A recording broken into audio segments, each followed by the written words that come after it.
Jean-Paul. Ouais. C'est quoi ce commentaire encore? Quoi?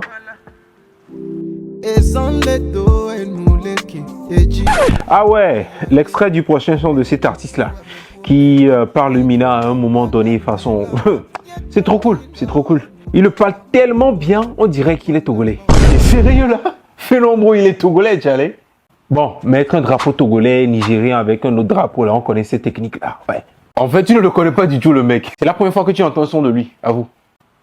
Bah oui, il est nouveau, non? Quoi? Nouveau? Tiens.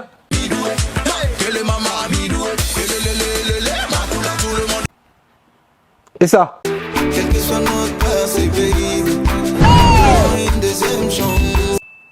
Ça aussi.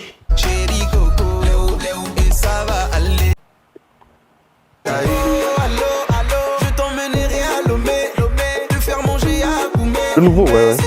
Ok. Bon, sérieusement, dis-moi, c'est quoi ton problème avec les artistes togolais? Comment ça? Bah oui, j'ai l'impression que tu es tellement étonné à chaque fois que tu entends un son qui est trop cool et qui vient d'un univers soi. Mais pas du tout. Bien sûr que si, j'ai remarqué la même chose avec Abati de Another Boy. Genre, le son est sorti, tu étais choqué, tu as kiffé. Mais tu es resté longtemps dans le déni parce que tu n'arrivais pas à accepter que ce son venait d'un Togolais pour de vrai. Et puis après, tu as dû accepter la réalité. Ouais, bon. Toi et moi, on sait très bien à quel point tu aimes les sons nigériens, les sons qui sont chantés en anglais qui viennent d'ailleurs. Bah oui, c'est clair. Mais c'est toujours toi qui es le premier à reprocher aux artistes togolais quand ils chantent en anglais ou en français de valoriser nos langues. Alors que ta playlist est truffée de chansons qui sont dans le même style que ce que t'as proposé à Another Boy ou encore Fais-nous Ambro avec cet extrait justement. C'est pas totalement vrai ce que tu me dis là. Hein. Je défends le fait que nos artistes n'ont pas forcément besoin de faire comme les autres. Notamment en voulant chanter dans des langues venues d'ailleurs. On a nos propres langues. Bon, juste peut-être qu'il leur manque un peu de technique dans l'écriture pour faire matcher la mélodie, les rythmes et nos langues. Pour une fois, je suis d'accord avec toi en partie. Bah voilà. Mais dis-moi, tu es sûr qu'on peut imposer nos langues juste comme ça en matière de musique? Bah pourquoi pas? Sarkodie par exemple. Il rappe tout le temps en tui et on adore. Diamond Platnumz, il chante tout le temps Swahili sans souci. Même Stone Boy récemment avec Angélique Kidjo. De lever jusqu'à la fin, bro. Ok, calme-toi. Déjà, Sarkodie ne rappe pas à 100% en tui. À un moment donné, il fait intervenir toujours l'anglais pour que les gens comprennent ce qu'il raconte. Ensuite, Diamond Platnumz. T'es sérieux là, quand tu me dis qu'il chante exclusivement en Swahili? L'anglais revient toujours. Ou tout simplement, il met des sous-titres. L'international, frère. Tu vas quand même pas forcer les gens à comprendre l'incompréhensible. En plus, le Swahili, c'est une langue avec une histoire plus riche que le Mina, par exemple. Tout ce qu'il y a comme histoire, tout ce qu'il y a comme patrimoine derrière la langue la rend plus attractive. C'est un peu comme le son Kimi de Axel Merrill. Le son est bon, certes, mais c'est plus le buzz qui est tout autour qui a fait son succès. Si tu le dis, mais tout ça là, c'est trop. Stone Boy a Vovier, levé partout. Il cartonne. Son dernier son avec la matière Amazon en est la preuve.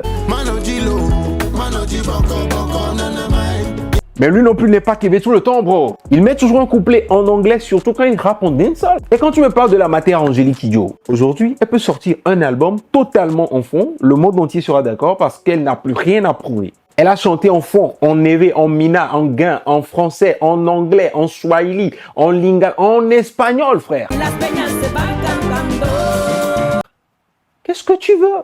Bon, JP. Tout ce débat-là, c'est pour m'achever. Non. Juste dire que tu peux pas demander à un artiste de ne chanter qu'en langue locale, sous prétextant que ça valorise l'univers togolais, et en même temps, ne consommer que des musiques qui réussissent à venir justement sur le sol togolais, parce que les auteurs, en plus de leur langue maternelle, ajoutent une langue officielle que tout le monde comprend. Et de surcroît, lorsqu'un artiste arrive finalement à bien le faire et que toi-même tu kiffes, automatiquement, tu te dis que c'est impossible que ce soit d'ici. C'est hypocrite. C'est malhonnête, frère. C'est très méchant. Voilà. Tout ce que je demande, c'est un peu plus que la normale que nos frères nous produisent déjà. J'ai envie d'être choqué, justement. J'ai envie de tomber sur un produit et me dire « Attends, c'est un Togolais qui a fait ça? C'est pas possible. » C'est ce que je veux. Ouais, je te comprends. Ça vient petit à petit. Ah ouais, t'as raison, hein. Depuis le début de l'année, ils nous mettent bien. Ah oui, ça c'est clair. En tout cas, dans le cinéma, ça va prendre du temps, hein. Regarde une telle bande-annonce. Comment elle va?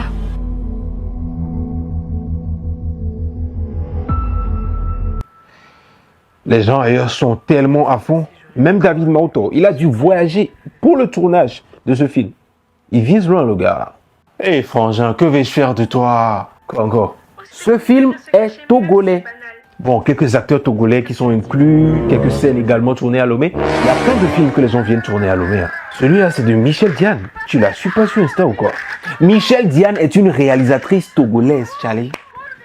Je suis irrécupérable, franchement. T'es sérieux là? I'm very stupid, I'm very foolish. Ah bah ça alors.